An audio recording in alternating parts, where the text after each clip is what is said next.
آزمائش کے نام لوگ دے دیتے ہیں. اگر وہ کرو آپ جو اللہ آپ سے چاہتا ہے تو آپ کو کسی قسم کی آزمائش سے بھی واسطہ نہیں پڑتا. یہ قرآن میں اللہ کہتا ہے مجھے کیا پڑی ہے تمہیں عذاب دو. دیکھو جو بھی تکلیف ہے عذاب ہی ہے. سانس رکتا ہے تو عذاب ہے, سانس چلتا ہے تو عذاب ہے.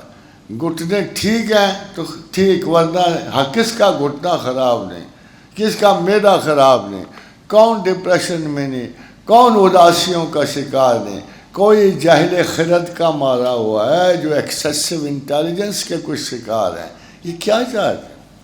خدا تو نہیں ان پہ عذاب کرتا. پھر وجہ, اب وہ وجہ سن لو اور اس گارنٹی کو بھی سن لو, ما یفعل اللہ بعذاب.